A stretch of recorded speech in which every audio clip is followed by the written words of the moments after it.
You ever stop and think about who's really in charge of what we watch, listen to, and engage with? Yeah.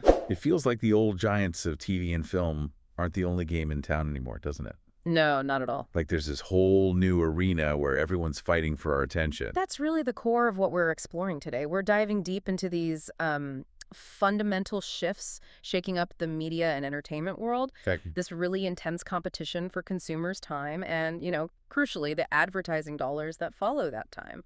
okay, so we're trying to get a handle on this new battleground. What kind of information have we got? What are we looking at to help map it out? Well, we've compiled a really insightful collection, I think. We're starting with a pretty comprehensive 2025 Deloitte report on digital media trends. Okay, Deloitte. Yeah, that paints a broad picture of the current and, future landscape. Right. And then to see how these trends are playing out in specific areas, we've also looked at a lively Reddit discussion around the Giggly Squad podcast, Oh, interesting. Okay. alongside its official Apple Podcasts description and listener reviews, too. Gotcha. We also have the description for the Reality TV Psychology podcast, which gives another angle on how audiences connect with media personalities. And then, to give us some wider context, we've included an article from the Muhlenberg Weekly that looks at social commentary in entertainment. An article from wheatmusic.com detailing the growing influence of podcasts. Right. A piece from DXB News Network on how social media is really reshaping celebrity culture. Okay. An article from LiveWell dementia specialists exploring the power of comedy, interestingly enough. Yeah. And finally, we'll touch on an EY report highlighting the top media and entertainment trends for 2025. Wow, okay. So quite a range. We're looking at both the high level, like strategic shifts, and some really specific examples of how people are engaging right now. Exactly. What's the central question then? What are we trying to answer with this deep dive? Our main goal is to really understand the key disruptions and the competitive forces that are fundamentally changing how media and entertainment function. Okay. And ultimately, we want to make sense of what all this means for you, as someone navigating and consuming all of this content. All right, let's jump in then. First up, it sounds like the way we're consuming media is undergoing a pretty significant overhaul. Yeah. We might not have more hours in the day for entertainment maybe, but where those hours go is changing, right? Exactly. That Deloitte report highlights a crucial point. The overall time U.S. consumers spend on media and entertainment, it's holding steady, Oh, okay. around 6 hours daily. But Right. the way that time is allocated is seeing a major transformation. We're observing a clear downward trend in traditional pay TV viewership Right. and a corresponding increase in the popularity of streaming services, short-form video on social media, and gaming. That definitely rings true for me. I can't remember the last time I actually sat down to watch like scheduled TV. Me neither, honestly. And it does seem like everyone's constantly scrolling through videos on their phones. Precisely. And the Deloitte data emphasizes that younger generations, so Gen Z and millennials, are really at the forefront of this shift. They're much more engaged with SVOD services, subscription video, on-demand social media platforms, and gaming compared to older demographics. So it suggests a fundamental difference in how different age groups just prefer to spend their leisure time. It really does. And with so many different avenues for content, it must be a real headache for companies trying to get our attention, wouldn't you say? Absolutely. What's known as device fragmentation adds another layer of complexity here. Right. Audiences are now spread across, well, a multitude of devices, big screen TVs, little smartphone screens. Everything in between. Exactly. Which makes it increasingly challenging for both content creators and advertisers to effectively reach their target audience Yeah. and build a consistent viewership across all these different formats. So, traditional pay TV. It's definitely feeling the pinch. It used to be the dominant force, but now it sounds like it's facing some serious challenges. That's right. I mean, while pay TV still generates substantial revenue, its subscriber numbers are in a clear decline. Oh. Deloitte's report indicates a drop from 63% of consumers just 3 years prior Wow. down to 49% in 2025. This isn't a minor dip. It signifies a pretty significant erosion of their customer base. What's driving people away? I mean, cost has to be a big part of it, surely. Cost is certainly a major factor, yeah. Especially for younger subscribers who are really weighing their entertainment budgets carefully. Right. They see the average monthly cost of like $125 for cable, Yeah, that's steep. as significantly higher compared to the roughly $69 they might spend on subscribing to, say, 4 different streaming services. Okay, yeah, that's a big difference. But it's not solely about price. The main reasons people used to stick with pay TV, access to live news and sports, Yeah. are becoming increasingly available through alternative channels, streaming platforms, even short clips on social media. Sure. Younger cable subscribers, around 20% of Gen Z and millennials, are also just far more inclined to cut the cord within the next year compared to older generations. And the ads probably don't help either. No. Okay. Plus, there's that persistent frustration with the sheer volume and perceived irrelevance of advertisements at that premium price point. Right. What about those live streaming TV services? Yeah. You know, the ones that try to mimic the cable experience online. I thought they might offer a middle ground. Yeah, it's interesting. While they do have slightly more appeal among younger demographics, these live streaming TV services haven't achieved significant widespread adoption. Why not? Well, their pricing structure, which often still targets those, accustomed to traditional pay TV costs, might just be a deterrent for younger consumers who are attracted to cheaper or even free media options. So the big studios are kind of in a bind then. They are. They're losing revenue from traditional TV subscriptions. And it's not a simple switch to just making the same ad money on their streaming platforms. Precisely. The projected global ad revenue growth for TV, including its streaming components, is considerably slower compared to the overall advertising market. Studios are facing a real hurdle in effectively making that transition and capturing those advertising dollars in the digital space. Okay, let's turn our attention to streaming video services then. That's where many of us have migrated for our viewing. Yeah. But it doesn't sound like it's a completely stable landscape for them either. You're right, it's not. While SVOD remains the most frequently used paid media service, Right, okay. a growing proportion of consumers, Deloitte says 41%, are starting to question the value they're getting for their money. Okay, nearly half. Yeah, there's a definite sense among almost half of consumers that they're paying too much for these services. And the average monthly cost is on the rise. Gen Z and millennials, who tend to subscribe to a larger number of streaming platforms, have seen the biggest price hikes. I can definitely relate to that feeling of being like nickel and dimed by all these different subscriptions piling up. Totally. What's the sweet spot then? What do people consider a fair price? Did Deloitte look at that?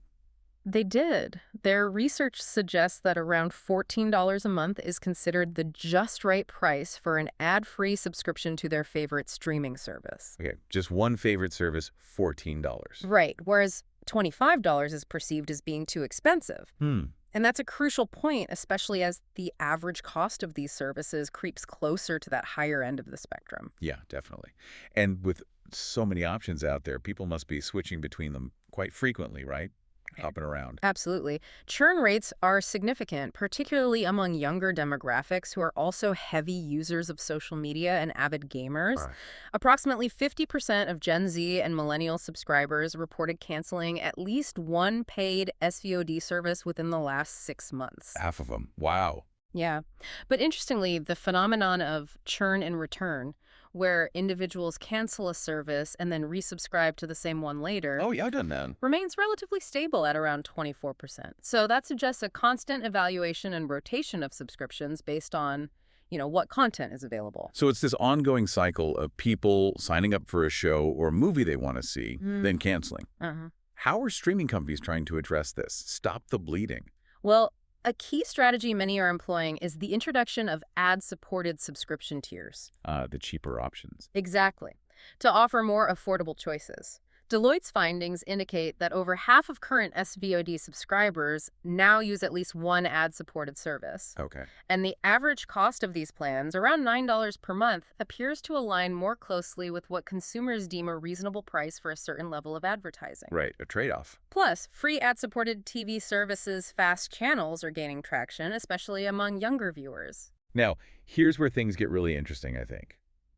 The rise of social media as a major player in media and entertainment. Yeah. It's not just where we share photos anymore. It sounds like it's a real battleground for eyeballs and ad dollars. Precisely. Social platforms are rapidly becoming a dominant force, aggressively competing for both our attention and, well, the substantial advertising revenue that follows. Okay. Deloitte reports that over half Over half of all advertising expenditure in the U.S. now goes to social media platforms. Wow, that's a seismic shift. It really is. What's drawing advertisers to these platforms so strongly? Well, several factors are at play. Younger generations perceive advertisements on social media as significantly more influential and relevant to their purchasing decisions compared to ads on traditional TV or even streaming services. More influential than TV, okay? And they also feel that the content recommendations they receive on social media platforms are generally better tailored to their interests. Better recommendations, too.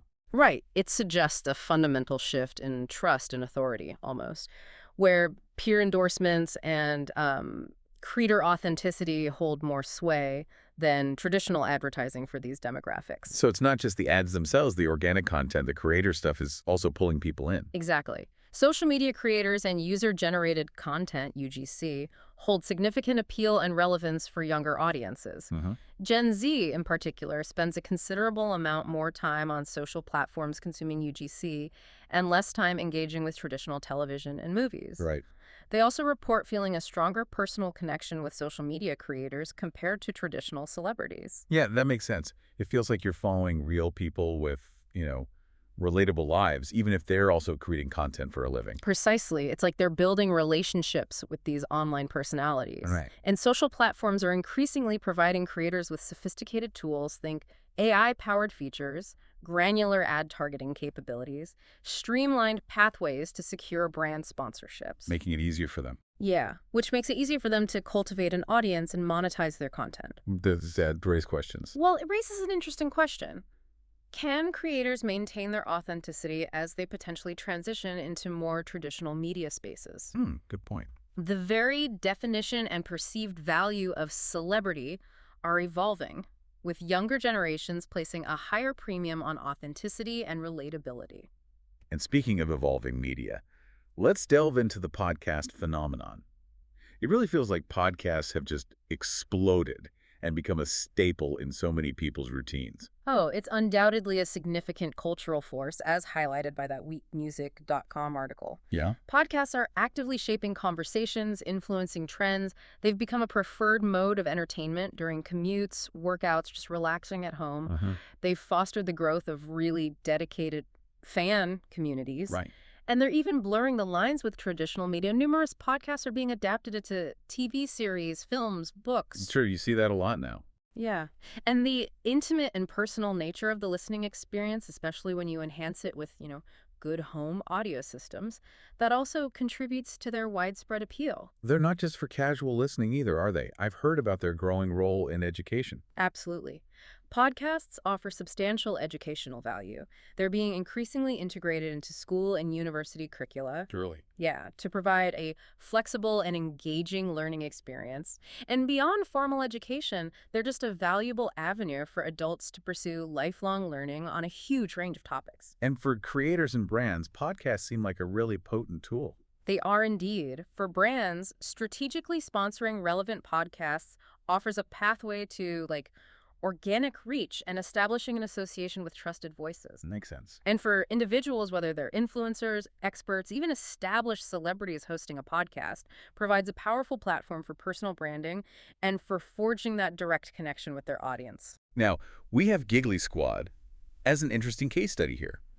I have to admit, based solely on their reality TV personas from Summer House, I might not have immediately seen them as, successful podcast hosts. That's a fascinating observation, and it's one that's really echoed in that Reddit discussion we looked at. Okay. So, hosted by Hannah Berner and Paige DeZorbo, Giggly Squad centers around comedy with a very self-deprecating approach to humor, as their Apple Podcast description notes. Right. They cover a wide spectrum of topics, pop culture, fashion, but also more personal stuff like mental health and dating experiences. But what's the general sentiment among listeners? It sounds like there's a bit of a contrast between how they're perceived on TV versus on their podcast. That's a key insight from the Reddit thread, yeah.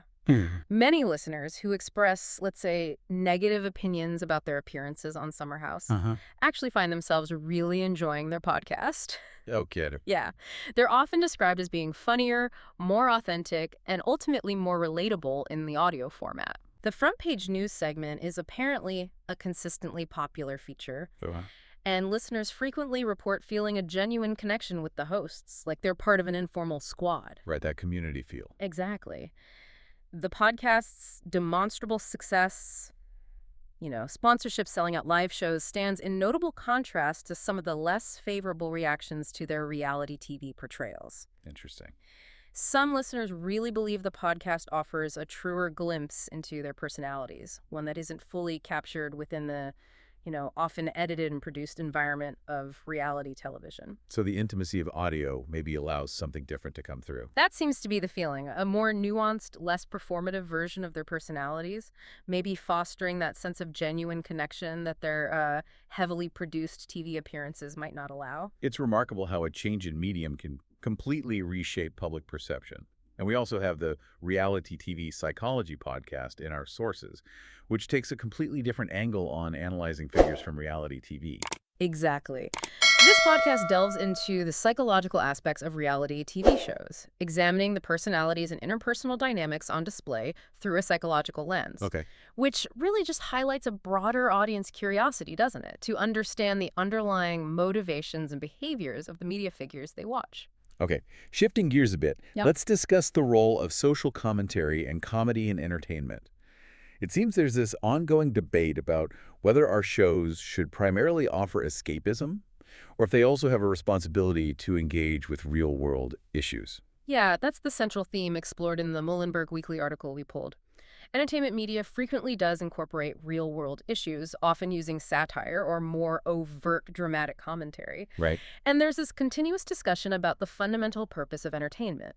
Is it primarily to provide a distraction from everyday concerns, or should it also serve as a platform for engaging with social and political topics? And what's the argument for weaving that commentary into our entertainment? Why do it? Well, the article posits that social commentary, particularly when delivered through humor, can be an effective way to reach individuals who might otherwise shy away from more direct political discourse. Ah, okay. A softer entry point. Exactly. It's a way of making discussions about important societal issues more palatable and accessible.